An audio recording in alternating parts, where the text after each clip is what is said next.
నమస్కారం అండి. తెలుగు ఝరికి స్వాగతం. రాసలీలలు మూడో భాగానికి పునఃస్వాగతం. శ్రీకృష్ణుడు, గోపికలు, బృందావనం, రాసలీలలు.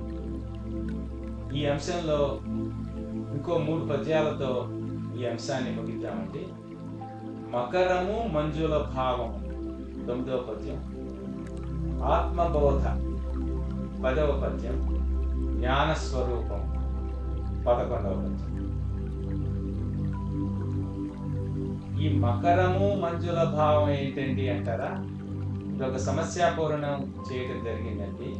సమస్య ఏంటంటే, మకరము పట్టినంత రసమంజుల భావములు ఉద్భవించవో. మకరం అంటే మొసలి.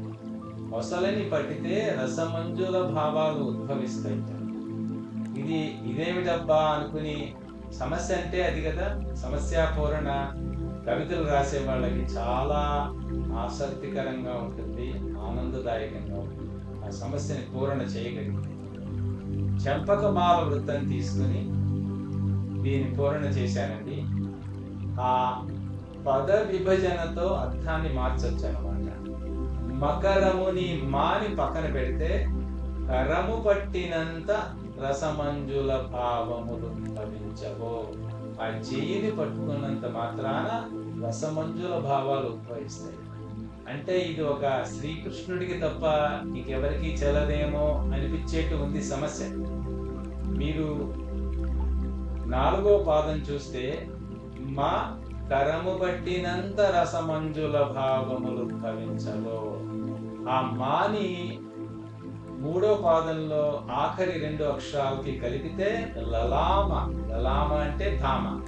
లలామ కరము పట్టినంత రసమంజుల భావములు ఉద్భవించవు. ఇప్పుడు ఈ పద్యం పూర్తిగా చదువుదాం. చక చక గూడిరిన్ అచట శారద శోభత గోప భామలున్ బికముల డెందముల్ మురియు వీనుల విందులు పంచుచుండగన్ తికమక గల్గదే మదిని తీయని భావన వెన్నుడా. లలామ కరము పట్టినంత రసమంజుల భావములు ఉద్భవించవో. శారద, శారద అనే పదానికి శరత్కాలం ఉంది. ఆ శరత్కాల శోభతో చకచక అక్కడ చేరారట గోపభామ. పికములు, కోయిలలు హృదయాల్ని మురిపిస్తున్నాయిట వాటి గానంతో. ఆ తీయని భావనతో శ్రీకృష్ణుడు ఒక లలామ, ఒక భామ కరము తాకగానే రసమంజుల భావములు ఉద్భవించినవి.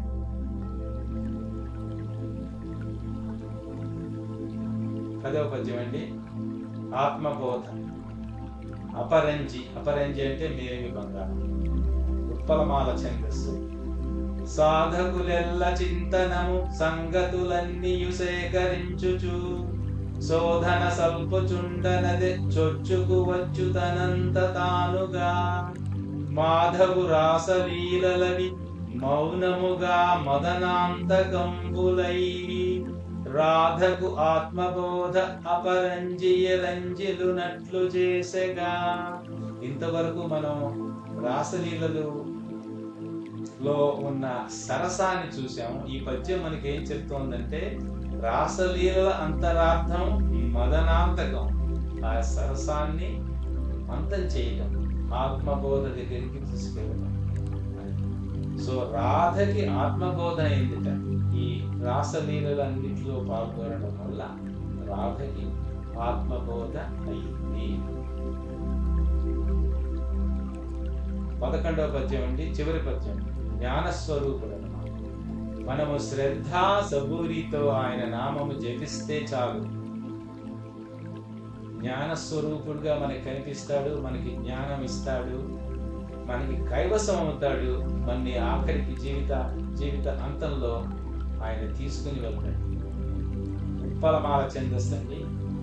ఆవల ఏమి ఉన్నదని ఆత్రము నీకిక మానసం విసి కేవల నామ సంస్మరణ కేశవునే మనసంత నింపగా త్రోవను చూపు తోడు జత తొందరగా నగుపించి తీరుగా కైవసమౌను శ్రీహరియ గైకొని పోవుగా జ్ఞాన రూపుడై. ఈ పద్యంతో ఈ అంశాన్ని పూర్తి చేద్దాం అనుకుంటున్నాను. ఎందుకంటే మనందరికీ తెలుసు, రాసలీలల పరమార్థం ఆ భగవంతుడిని, ఆ విష్ణుమూర్తిని, ఆ శ్రీకృష్ణుని చేరడమే.